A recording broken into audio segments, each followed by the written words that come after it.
Анкарада 13 сағат. Исәнмесез мөхтәрәм тыңлаучылар. Бүген 2025 елның 6 сентябрі шимбә. Сез турыдан-туры эфирда Төркия Авазы радиосының татар телендәге тапшыруларын тыңлыйсыз. Бүгенге чыгарылышта соңгы хәбәрләрдән соң 1000 еллыкның беренче ширеге программасы белән кызыклы темалар язмасын тәкъдим итәрбез.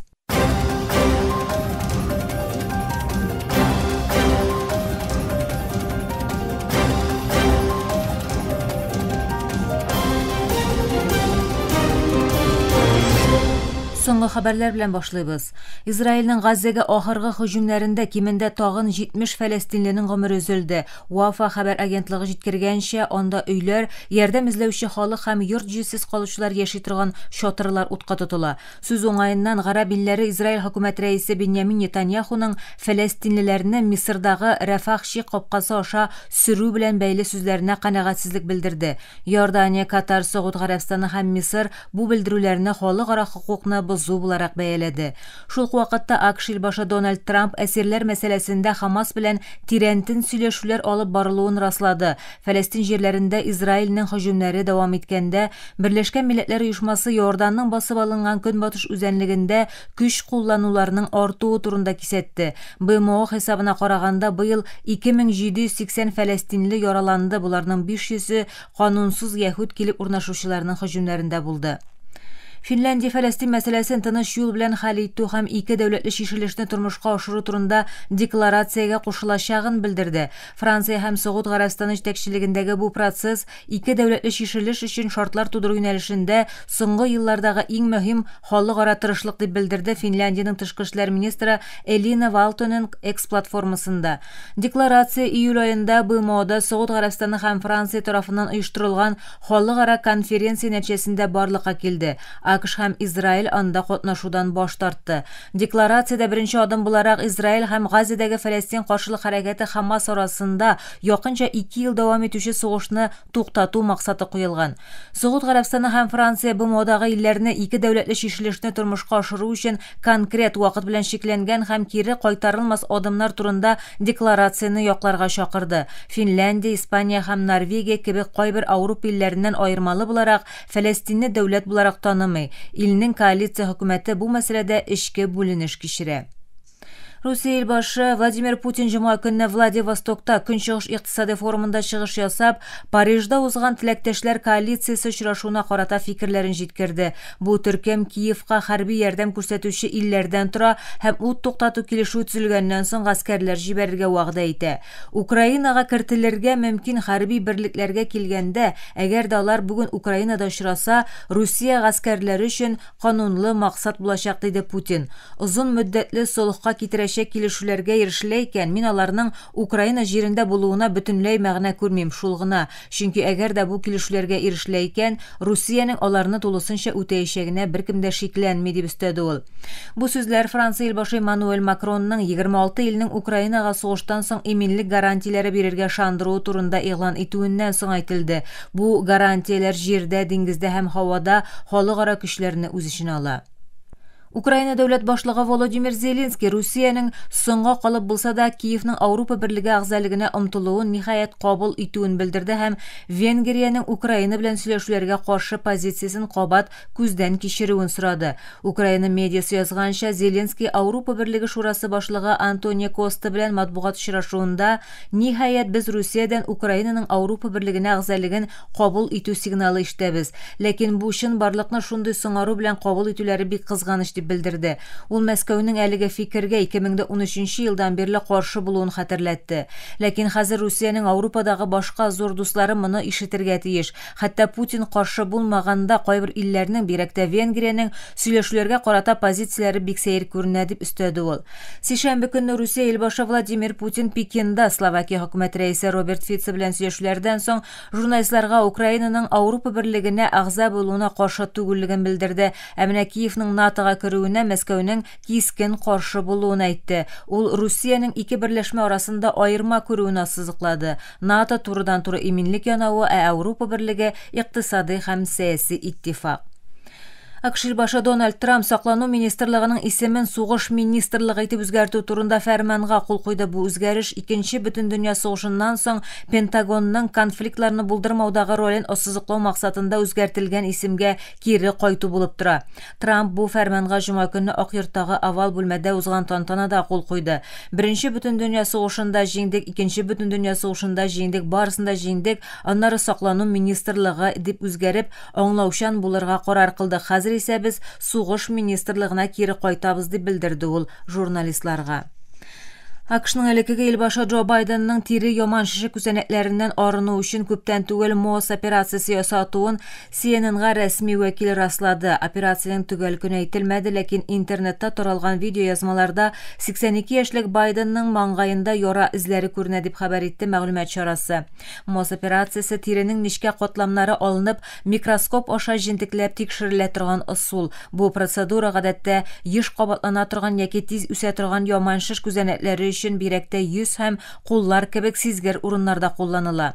Байден 2023 елда илбашы вазифасында булганда күкрәк өлешеннән базаль күзәнәк карцинома салдырган иде. Ул вакытта Ак йорт табибы Кевин О'Коннор барлык яман шеш күзәнәкләре уңышлы рәвештә алынды дип белдерде һәм Байденның дерматологик күзәтүен дәвам итәчәген әйтте. Май аенда Байденга сөякләргә таралган агрессив простата яман шеше диагнозы куелды. Шуннан бирле ул дәвалана һәм оптимистик карашта кала. Бу соңгы хәбәрләр иде.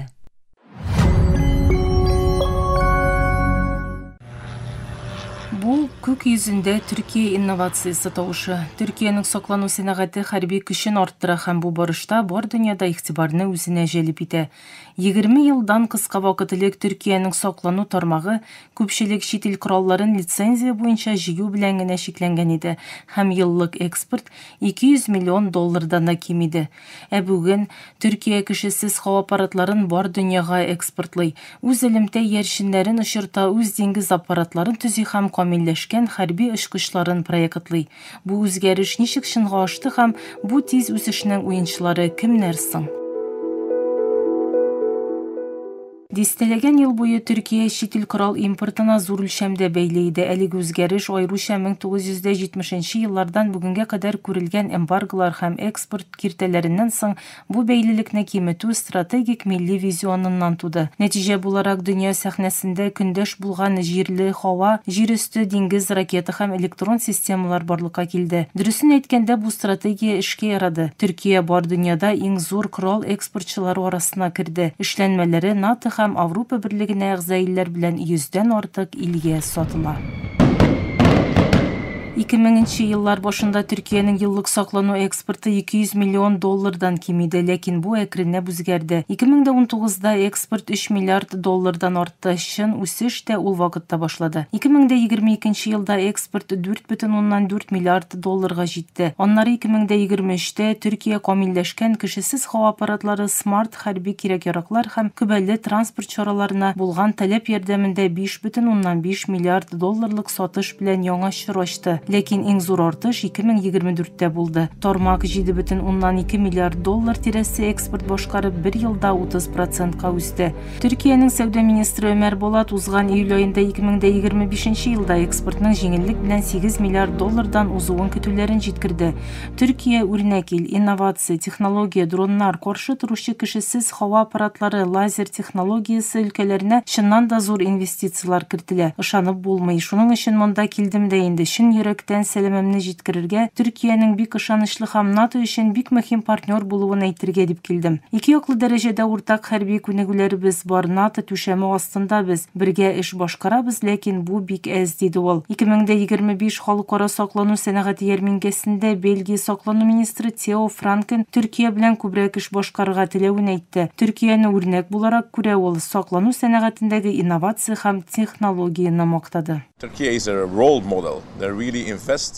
Авропа читендә Төркиянең саклану сәүдә портфолиосы тиз арада төрлелек казана. Төркия коралларын сатып алучылар арасында Берләшкән Гарәп Әмирлекләре, Катар һәм Пакистан бар. Сәгүд Арабстаны да мөһим клиентка әйләнеп бара. Төркиянең Африкадагы барлыгы арта. Нигерияга хәрби бралаклар тапшырылды. Байрактар, кешесез һава аппаратлары, күзәтү системалары, күбәле транспорт чаралары һәм хәрби белем белән ярдәм Нигер, Эфиопия, Сомали, Буркина Фасо һәм Того кебек илләргә күрсәтелә. Төркия моннан андан соң тропик Африканың иң зур 5 корал белән тәэмин итүче илләрдән берсе. Төркиянең корал дипломатиясе Азия һәм Тын океан төбәгендә дә үсә. 2025 халыкара саклану сәнәгате ярминкәсендә Индонезия яңа Каан исемле хәрби очкычның беренче клиенты булды һәм килешүгә кул куйды. Хәтта Латин Америкада Төркиянең корал дипломатиясендә урын ала башлады.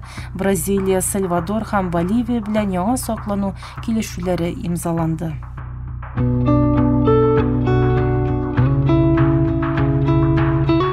Очраклы түгел, бу җирле җитештерүгә юнәлгән һәм елына миллиард ярым доллардан узган тикшеренү һәм камилләштерү үзәкләренә кертелгән инвестициялар белән ярдәм күргән озын мөддәтле стратегия нәтиҗәсе. Төркиянең саклану базарының 2035 елга кадәр якынча 59 миллиард долларга җитүе көтелә.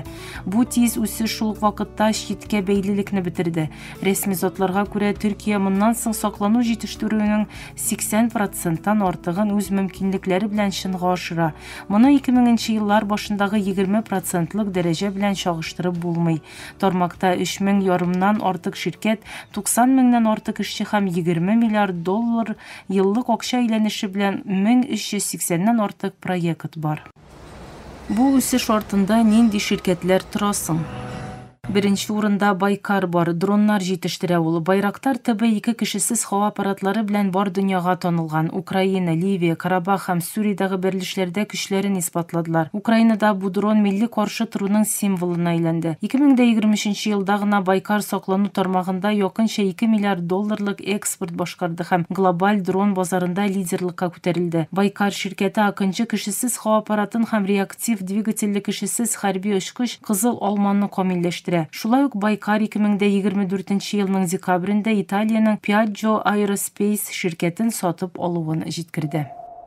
Икенче урында Aselsan бар. Ширкәт Төркиянең барлык хәрби өлкәләре өчен радарлар, электрон сугыш системалары һәм элемтә эшләнмәләрен җитештерә. Ярминкәдә берничә яңа инновацияны таныттылар. Гоксур ВЛС хәрби көймәләрне һавадан килүче киң кырлы куркыныштан саклаучы диңгез саклану ракета системасы. Дерингөз 100L-300 су асты аппараты зур вазифаларда су асты операциялары өчен проектланды. Дженк 350N хәрби көймәләр өчен ясалган 360 дәрәҗәлек күп вазифалы диңгез радары. Aselsan шулай ук фотон детекторлар һәм смарт хәрби кирәк-яраклар кебек алдынгы технологияле эшләнмәләргә 600 миллион доллардан артык инвестиция кертә. Шулай ук 2024-тә ачыкланган Төркиянең яңа милли һава саклану системасы Корыш гөмбәзенең төп компоненты.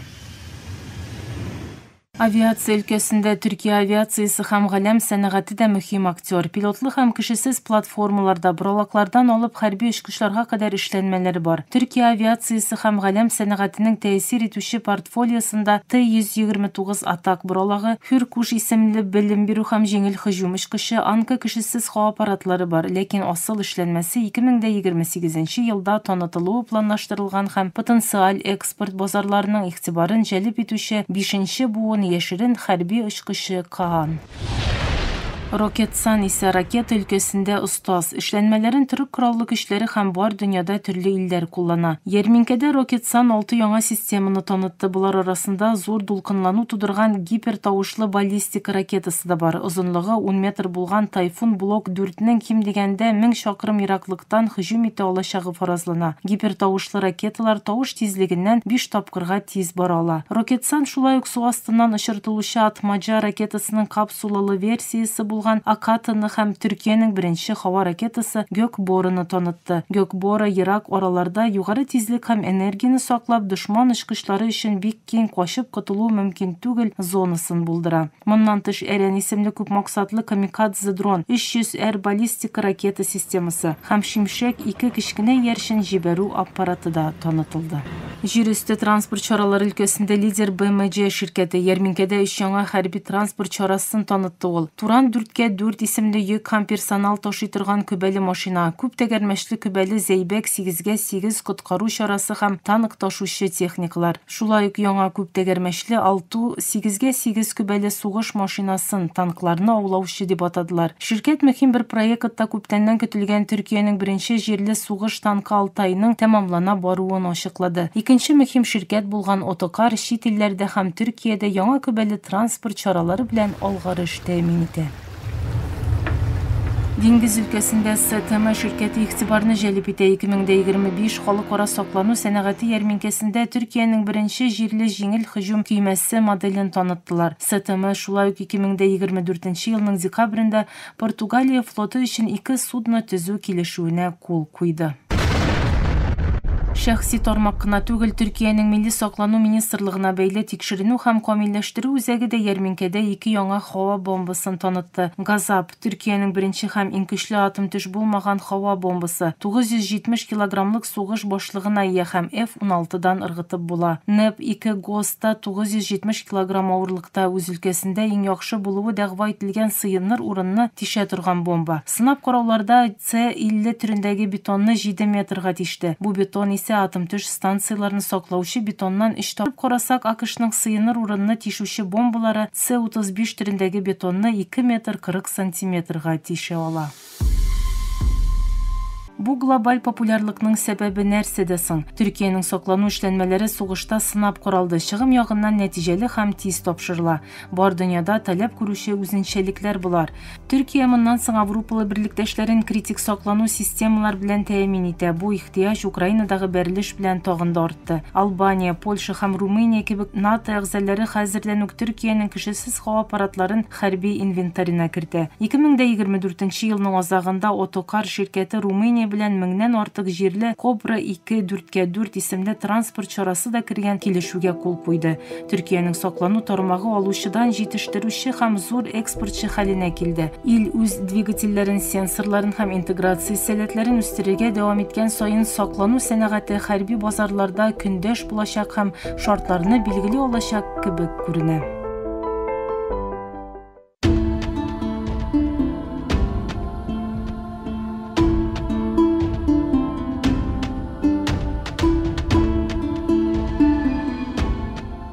Мен еллыкның беренче ширеге.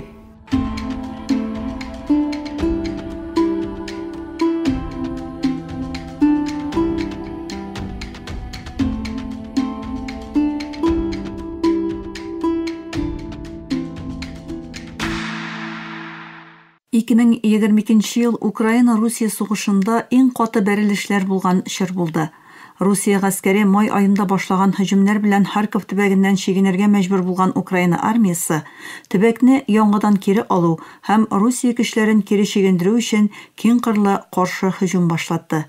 Ике яктан да күп санда югалтулар булган һәм 4 ай дәвам иткән бәрелешләр нәтиҗәсендә Украина армиясе 2022 елның 6 сентябрендә 3000 квадрат километрдан зурак җирне Русия гаскәрләреннән арындырып, Харьков төбәген контроль астына алды.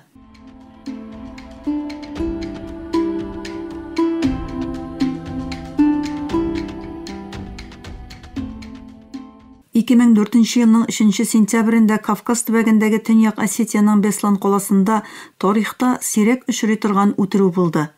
Кораллы чәчән сугышчылары Беслан шәһәрендәге бер мәктәптә якынча 1100 кешене тотык итеп алгач, Русия иминлек көчләре эшкә кереште. 2 көн сөйләшүләрдән соң Русия махсус көчләре бер планга да таянмыйча һәм тотыкларның куркынычсызлыгын санга сукмыйча операция башлатты. Югары басымлы бомбалар һәм авыр кораллар кулланып тотык кризисын бетерергә юнәлтелгән операция нәтиҗәсендә күбесе балалар һәм укытучылар булу белән бергә 344 кешенең гомере өзелде, йөзләгән тотык җәрәхәтләнде. Операциядән соң Русия үткәргән рәсми тикшерүдә бернинди рәсми зат җаваплы дип табылмады. Авропа кеше хукуклары мәхкәмәсе Русия куркынычсызлык көчләрен Беслан үтерүендә беренче чиратта җаваплы дип игълан итте.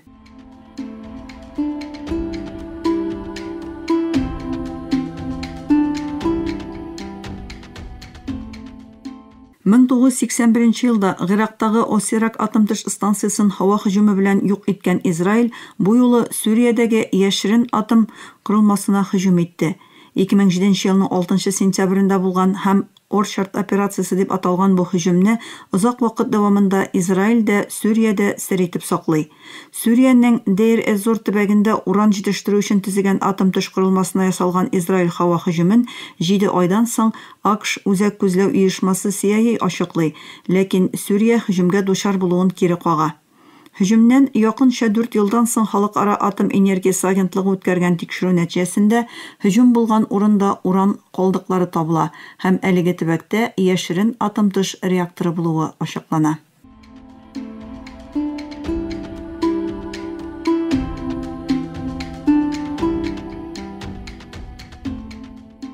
Беренче тапкыр 2009 елның 3 гыйнварында базарга тәкъдим ителгән һәм дөньяның үзәк банк системасын конкуренциягә чакыру итеп кабул ителгән биткоин еллар дәвамында түләү чарасы буларак кабул ителде. Айруча Ирак көнчыгыш илләрендә кулланылган һәм меңләгән охшаш коиннар барлыкка килүенә илһам биргән биткоин 2021 елның 7 сентябрендә рәсми акча статусына иреште. Сальвадор хакимияте биткоинны рәсми акча берәмлеге итеп кабул итүен белдерде. Коин системасына озак вакыт бик уңай карамаган көнбатыш финанс ширкәтләре дә резервларының бер өлешен биткоин һәм охшаш түләү системасына салу карарына килделәр.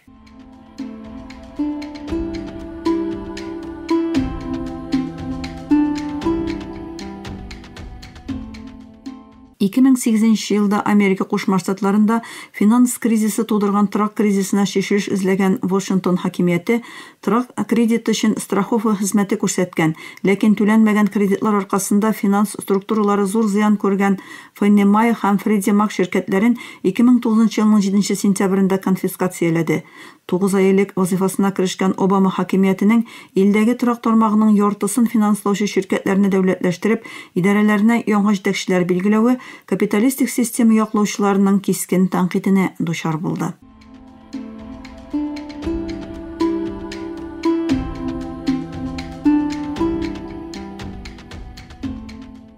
Дөньяның иң бай кешеләреннән берсе булган эшмәкәр Стивен Фоссет 2007 елның 3 сентябрендә вафат булды.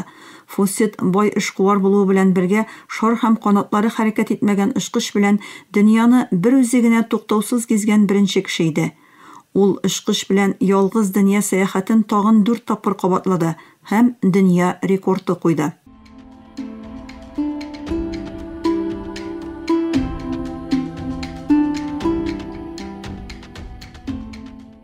Классик музыканың иң мәшһүр исемнәреннән берсе булган тенор Лучано Паваротти 2007 елның 6 сентябрендә Италияның Модена шәһәрендә вафат булды. Матбугатта бик еш күренгән Паваротти аеруча ачык һавадагы концертларында башкарган опералары белән дөнья күләм дан казанды.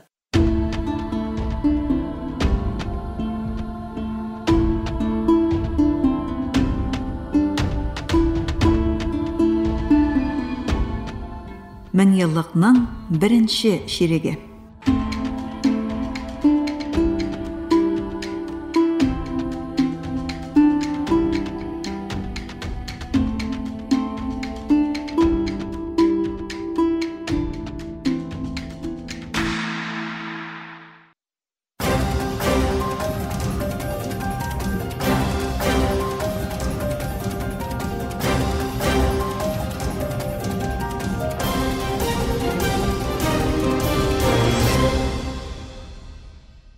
Мактарам таңышар. Төркия авазы радиосыдагы татар төрендәге тапшылары шушының белән ахырына якынлашты. Безнең программа һәр көн Төркия һәм Казан вакыты белән көндезге сәгать 1дә 16 метрлык кыска тулкынның 17615 кГц эшлегеннән Төрксат 3А һәм Төрксат 4А ярышны белән 3 тапкыр w.trt.dinna.com интернет адресы аша һәм кесе телефоннарының TRT Dinna тыңна кушымтасыннан Voice of Turkey Вот East радио каналыннан тапшыла. Ярты сәгатьлек тапшырыбызның кабатлавын Төркия һәм Казан вакыты белән сәгать кичке 8 ортада 42 дәрәҗә көнчыгыш юнәлешендәге Төрксат 3А һәм Төрксат 4А ярышлары белән 3 тапкыр w.trt.dinna.com интернет сәхифәсе аша Вот Вес радио каналыннан тыңлый аласыз. Әлегә без сезнең белән саубуллашабыз, эфирдә киләсе очрашуга кадәр.